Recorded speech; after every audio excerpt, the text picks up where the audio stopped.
Y mañana, 23 de enero, llega a los cines nacionales una inquietante película, ópera prima en términos del primer largometraje. Pero hay un cortometraje que se llama Vecinos, que es la inspiración original para Patio de Chacales.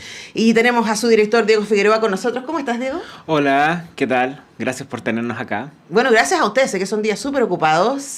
Tuvieron la premier antes de ayer.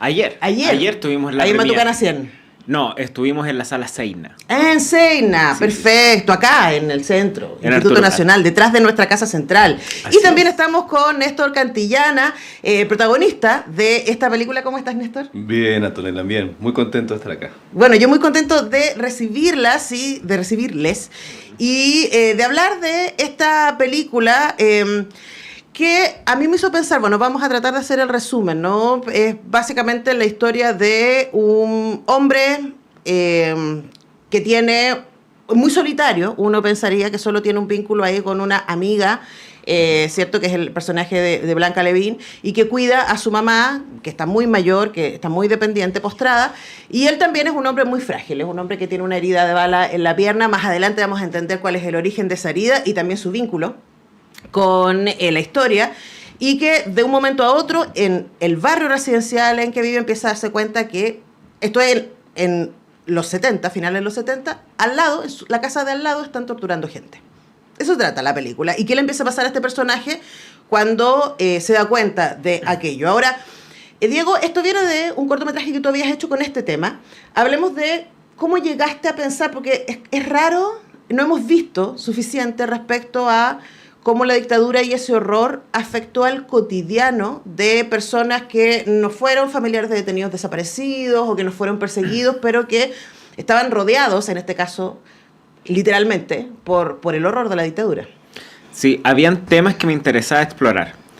Por ejemplo, el miedo, la violencia como un elemento humano, la paranoia.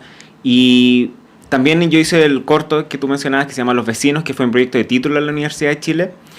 Y la verdad es que no pensaba hacer un largometraje a partir de este corto, pero estos temas que quería explorar se fueron uniendo con las ideas que quedaron pendientes en el cortometraje. Y se fueron uniendo. Porque la película no es una película de denuncia, no entrega información nueva, pero sí toma ventaja de lo que destila de los archivos, que es el miedo, que es la violencia, que son estos temas que quería explorar. A través de una película de género, la película es un thriller psicológico. ¿Y qué quiere decir esto? Que la psicología de los personajes impulsa la narrativa. Era importante porque lo que más quería explorar era la subjetividad narrativa. Eso quiere decir que vemos la historia a través de los ojos de un personaje en concreto, que la vivimos a través de su ojo. Quería situar al espectador y que hiciera el mismo juego que el protagonista. Entonces fue por eso que la película es una película de género y que se desarrollan estos límites emocionales y psicológicos y que se vuelve una experiencia bastante intensa. Sí, es una experiencia bastante inquietante, y parte importante de esa inquietud la vive el personaje que interpreta Néstor. Y yo pensaba respecto a ese personaje y la tensión de mejor no me meto en lío, que seguramente toda la generación que fue adulta en la dictadura, ¿cierto?, tuvo que vivir. Así como, mejor no me meto en lío, mejor miro para el lado cuando se están llevando a alguien en un auto, mejor no me expongo. Y este es un personaje que ya viene con una herida física y emocional, sin duda, y que está en esa tensión, ¿no? De, ¿hago algo respecto a este horror que está junto a mí o mejor lo ignoro? Cuéntanos cómo fue, porque eso es lo que vemos en la película, esa tensión, ¿no? Claro, claro, sí. Lo interesante, siento yo, de esta película es cómo un hombre común y corriente, un tipo que no tiene una militancia política, que no tiene, como tú dices, un hombre solitario, tímido, Frágil. emocionalmente súper frágil, y que, no sé, su mejor amigo es un pajarito y su única relación amorosa es con su madre, y tiene, claro, esta amistad con el personaje de Blanca, pero es un personaje que un tipo que no habla mucho, ¿no? Entonces, el desafío un poco era eso, ¿no? Cómo lograr transmitir lo que le sucede, o sea, en el fondo son dilemas éticos y morales, ¿no? Como, ¿qué pasa cuando una persona que no es un ser de acción, digamos, ¿no? No es un tipo No es el héroe épico. No es exacto, no es Bruce Willis, no, no es un tipo, no es un héroe de acción. ¿Qué pasa cuando una persona se entera, o sea, se da cuenta, confirma, corrobora que del otro lado del muro de tu casa están torturando personas? ¿Qué se hace ahí? ¿Se hace algo o no hago nada? Entonces, es una situación compleja porque, como tú dices, mucha gente quizás vivió eso, ¿no? Y lo que pasaba con la película nos pasó ayer, nos pasó también cuando estrenamos en el Festival de Cine de Viña. Sobre todo la gente joven que no vivió esa época, nos decía mucho como, esto es, ahora entiendo lo que decía mi papá. Claro. O ahora entiendo cuando mi mamá me decía, no, si en ese tiempo no se podía decir nada. Tú no sabías con quién, incluso los vecinos, gente que tú conocías mucho tiempo, tampoco sabía. Entonces había como ciertas claves o códigos y aún así siempre existía este miedo. Y yo creo que una de las grandes virtudes de esta película justamente es eso, que tú no sientes ese miedo de lo que no se ve y ese miedo de lo que no se dice. Entonces, súper potente, creo que ahí hay un gran hallazgo, digamos, un gran acierto de Diego como director, también como en el montaje, que te mantiene como espectador en una tensión, que tú estás siguiendo este vía crucis del personaje, que tú lo único que quieres es que, bueno, que diga algo, que diga lo que siente, que vamos, que reaccione. Que reaccione. Y claro, tú entiendes después, a medida que avanza la película, que claro, el tipo también carga con un trauma muy grande, con una herida física y psicológica, ¿no? Como súper potente. Entonces no es fácil. Ahora, pensaba yo, bueno, ahí ustedes pueden seguir en las redes sociales de Patio de Chacales, tienen cuenta en Instagram, ¿cierto? También las de Storyboard Media, que está haciendo la distribución, o Cactus, que está haciendo la prensa, o la misma de el Diego Figueroa o del Néstor, que están ahí cada uno difundiendo. Diego es engañoso en su Instagram. ¿Por qué? Porque no van a encontrar Diego Figueroa, van a encontrar otros, ¿no? Su Instagram es mi nombre no cabe. Mi nombre no cabe. @ mi nombre no cabe, ese es Diego Figueroa. Sí. Ahora, Diego, hablemos de eso. En uno de los contenidos que ustedes han estado subiendo, leyeron comentarios de la gente que vio la película en Viña. Sí. Y por ahí un comentario que siempre aparece, que nosotros en Cine Chile nos hemos hecho cargo de ese comentario. Es como, otra vez una película de dictadura.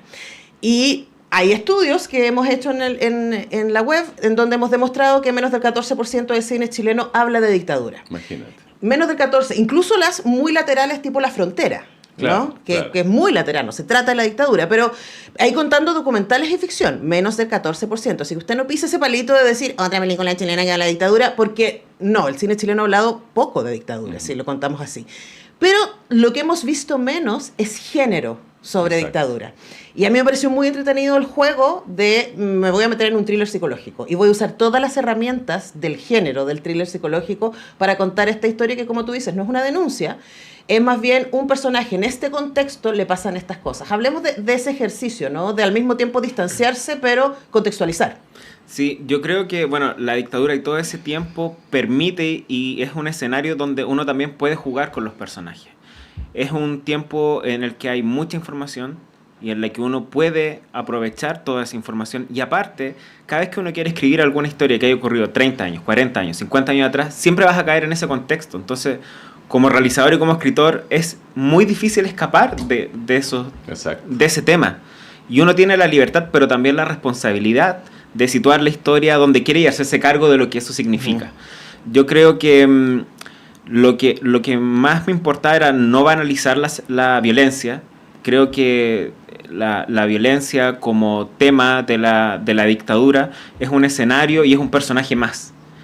Y creo que uno puede explorarlo a través del cine.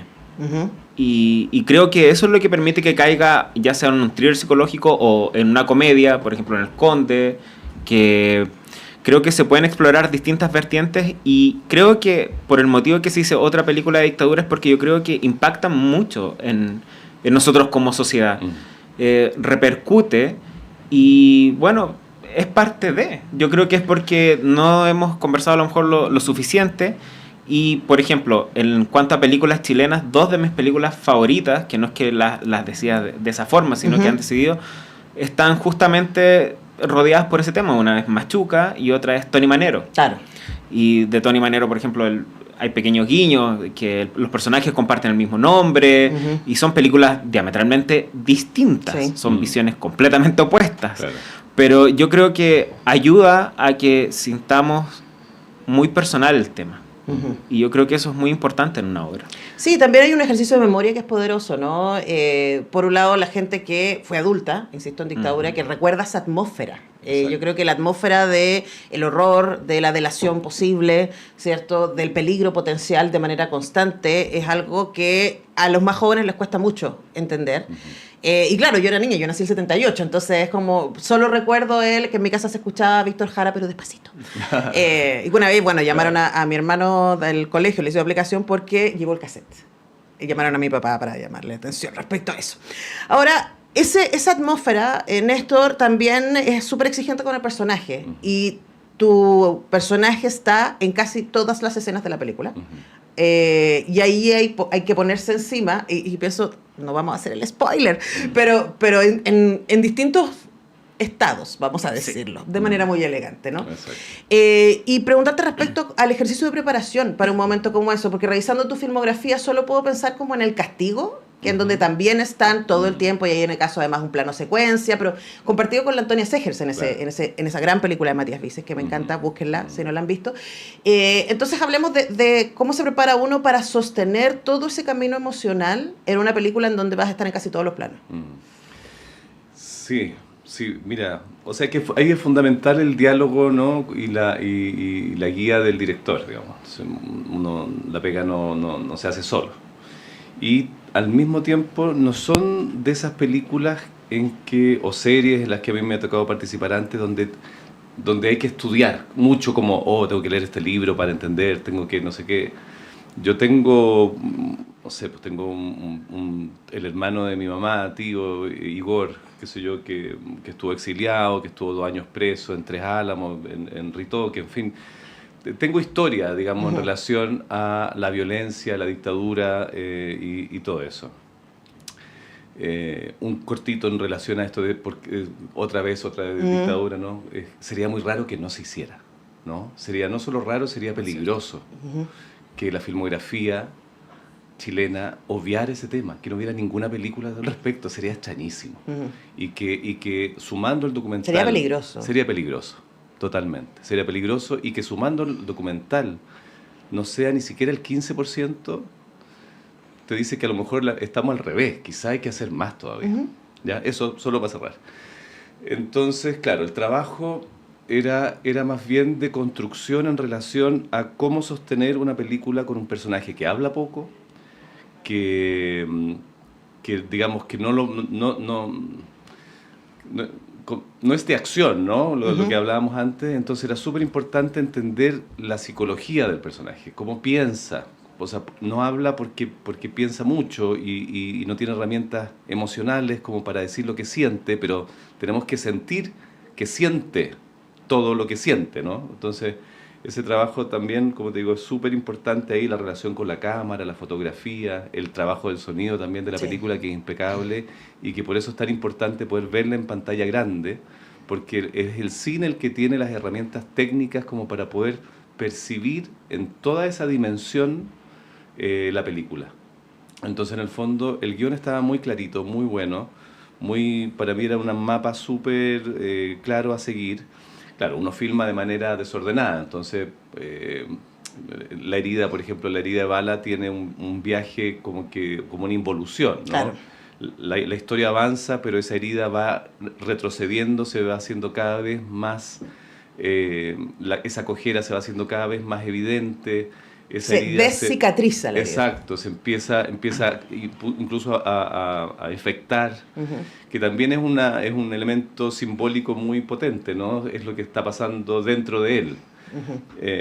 Entonces yo creo que más bien el trabajo de construcción del personaje y todo tenía que ver con eso, con esa interioridad, cómo lograr transmitir sin decir lo que sentía el personaje, pero ojalá que el público pudiera entender lo que estaba sintiendo, lo que estaba pensando, y poder también compartir esa impotencia, ¿no? Porque es un poco esa sensación que sentía mucha gente en esa época, porque no es solo, bueno, hay que hacer algo. Hacer algo implicaba poner en riesgo tu vida y la de tu familia. Entonces, no es como No sé, ay, bueno, hay que hacer algo, voy a agarrar el teléfono y Sí. se va a solucionar el problema. No, Bueno, no vamos a hacer spoiler. Digamos que él intenta. lo intenta, exacto.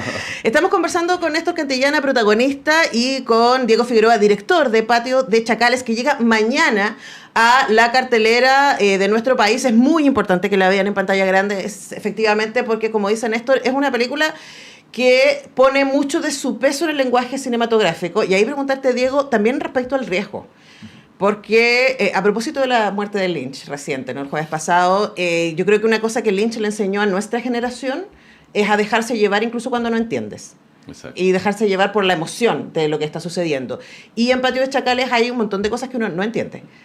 Hay como algunas escenas que uno dice, esto es raro, ¿de dónde salió esto? ¿Y por qué? ¿Y de dónde salió esta persona? Y Claro. hay un tipo de narrativa clásica que uno puede seguir, pero entre medio eso está como mechado, ¿no? Está intervenido por espacios que uno no sabe si son oníricos, si son imaginación del personaje, qué es lo que está pasando. Hablemos también de ese riesgo y de cómo mantener la mesura, ¿no? Para que la gente no se quede afuera. Es que sí, la película tiene dos líneas, yo creo. Primero está la trama. La narrativa, que es que el personaje descubre esto, tiene que hacer tal cosa y tal otra cosa, y creo que eso está claro. Pero el mundo interior, ¿cierto? Es la línea paralela en la que puede ser un poco confusa, pero emocionalmente uno tiene que seguir la película. Y no te vas a confundir. Los puntos de la trama quedan bastante claros y te permite también que en un segundo visionado puedas verla de manera distinta. Sí. Es una invitación a verla por segunda vez. Y en cuanto a riesgo, bueno, cuando estábamos hablando antes que hay películas que quedan viviendo con uno no trata de hacer guiños a propósito quizás de muchas películas, pero como mencionaste Lynch, una película que a mí me marcó mucho cuando la vi fue Mulholland Drive, por ejemplo, y esa es una película que juega mucho con cuánto uno puede confiar en el personaje como narrador y cómo se reinterpretan los hechos en la misma película. Y eso fue algo que justamente quería jugar un poco con ese tema en la película. Y de riesgo no sentí que tenía tanto, porque, claro, en el papel puede verse un poco frío a lo mejor todo, pero el mismo motivo por el que quise trabajar con Néstor, que fue porque lo llamé, era porque él es de los actores que crea personajes completos. No llega al set a interpretar las líneas y pum, se va. Y esta película requería de un personaje completo, que permitiera que el espectador pudiera conectar con él, que tuviera una calidez, que tuviera alma. Y Néstor es un actor de gran oficio con el que revisamos línea a línea todos los puntos. Al momento de rodar volvíamos a revisar casi de cero. Y todo esto porque había esta progresión dramática. Y justo como estaban hablando que se graban en desorden, era muy importante que conociera el personaje. Que él supiera dónde se iba a parar, que por qué se iba a mover a tal lugar, porque uno llega con una planificación, pero ya en el momento esa planificación pasa a cero. Sí. Claro. Hay que encontrarla. Ya no es como, súbete al piso, porque él se sube en un piso. Sí. Ya, pero estoy cojo, ¿cómo me subo? Tengo que venir por este lado, tengo que apoyarme en tal parte. Entonces creo que toda esa atención al detalle se transmite en la película. Sí, sí. Y además pensar un personaje con tanto doblez. Solo voy a decir sí. eso. como el que hace Néstor en Patio de Chacales. Ahora, Néstor, para terminar, y esto es como una pregunta más de línea filosófica. Me imagino que tú, como Diego, como mucha gente que nos está escuchando, está muy preocupada y adolorida, ¿no?, por la ascensión de los neofascismos. Lo que ha pasado en las últimas 24 horas en Estados Unidos es una locura, ¿no? Sí. Y estamos recién partiendo. Y mi lectura respecto a eso tiene que ver con una crisis de empatía. Y tu personaje se enfrenta exactamente a eso, ¿no? Me pongo en riesgo, pero hay una persona a la que están matando al otro lado, ¿no? Hay una persona que yo podría cuidar o que podría ayudar a que no llegue a esa situación de dolor y de muerte en muchos casos, ¿no? Y desde esa mirada, ¿no?, que ustedes están proponiendo en Patio de Chacales, que tiene que ver con la tensión de la empatía. ¿Soy capaz o no de ponerme en riesgo por una persona que no conozco? Yo creo, esta es mi hipótesis, podemos discutirla, ¿no?, que el advenimiento de los neofascismos en todo el mundo hoy día tiene que ver con una crisis de empatía. Con el mientras yo estés bien, no me importa mucho el otro, ¿no? Y la construcción de discursos de la otredad como un peligro. Y si ese es el contexto, hipótesis, ¿cuál es el rol del arte? Del teatro, del cine, de la serie, de la literatura en ese ejercicio. Sí, es súper interesante lo que tú dices, porque, claro, a ver, es súper violento. O sea, creo que nosotros nos hemos acostumbrado, incluso por las redes sociales, en el tiempo que nos toca, Twitter, TikTok, Instagram, tú ves a la gente en el metro, qué sé yo, imágenes. Entonces, a mí me pasó violentamente, por ejemplo, con lo que estaba pasando en Palestina, con el genocidio, que de repente veía unas imágenes desgarradoras de muerte, pero brutales, y seguía la otra y había, no sé, unos perritos, unos cocharritos. Entonces, todo se pone en el mismo nivel y la brutalidad y la violencia dejó de interesarnos, dejó de realmente rompernos emocionalmente. Es como que todo pasa, todo es ligero, la cosa digital, ¿no? Como que con un dedito, pretender que con un dedo uno soluciona la vida, ¿no? Te aprietas un botón y te llega la comida a tu casa, y aprietas un botón y ves algo chistoso, y si ves algo terrible lo sacas nomás con esa simplificación, también pensando en esta cosa individual, ¿no? Que es también, yo creo que es como la cosa del capitalismo extremo, ¿no? Lo único que me importa es el individuo, lo que yo sienta, lo que yo quiero, lo que yo deseo, y el resto no me importa nada. Es bien terrorífico ver lo que está pasando, ¿no? Y yo creo que, claro, el rol del teatro, del arte, todo es justamente no solo la denuncia, sino como piensa que el teatro tiene, y el cine también, que es como somos seres que nos encerramos en una cueva para vernos a nosotros mismos. Entonces, ¿qué es lo que nosotros queremos ver? ¿Qué es lo que nosotros queremos transmitir de nosotros mismos? ¿No? Como mucha gente dice, no, yo no quiero ver películas terribles porque yo ya viví eso, entonces no.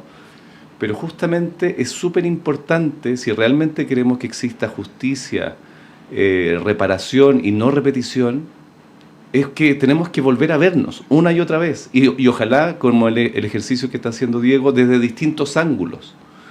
¿Ya? Entonces creo que el rol del arte, de la música, de todo, es justamente sensibilizarnos, volver a sensibilizarnos con temas que parece que ya se han banalizado. Entonces, es súper importante, creo yo. Ahora, ¿cuál es digamos, la dificultad o el desafío de los artistas? Es cómo lo hacemos. ¿Te fijas? Porque yo creo que ya a esta altura el panfleto o la denuncia, simple, solo eso, no sé si tiene el sentido que a lo mejor tuvo en su momento.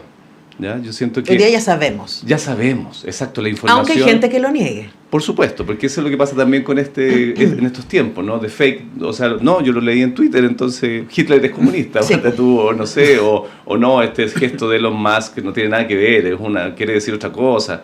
Toda esa relativización, toda esa banalidad es propia de estos tiempos y es bien brutal. Es bien brutal que se ponga a la par o que se trate de equiparar, en fin, es bien brutal. Entonces nosotros, creo yo, como actores, como artistas, como directores de cine, tenemos una herramienta que es muy hermosa, que justamente busca lograr conexión profunda con el otro. ¿Te fijas? Como no es solo llegar a la cabeza del otro, a la ideología, no tratar de que nos pongamos de acuerdo, sino también ir un poco más allá.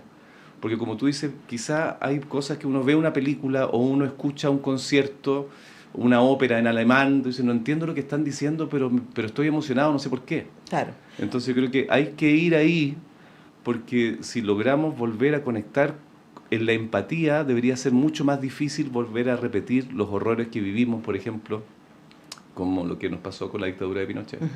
Bueno, la idea de que, bueno, el cine es una caja de empatía, ¿cierto? Es una máquina que produce ponerse en la piel de otro por un rato, y puede ser mero entretenimiento o puede ser algo que te transforme. Nosotros les invitamos a que ustedes vayan a ver Patio de Chacales, que llega a la cartelera mañana. Así que por lo mismo le agradecemos muchísimo a Diego y a Néstor que nos hayan acompañado esta mañana acá en el Semáforo. Muchas gracias. Sí, sobre todo decir que este primer fin de semana es fundamental, porque para las salas de cine, digamos, el primer fin de semana es como un determinante. Entonces no esperar pues la voy a ver después. No va a estar. No, es ahora. Es ese fin de semana. Va a estar en Cinépolis, ya pueden comprar las entradas en Cinemark, en Cineplanet y en la red de salas.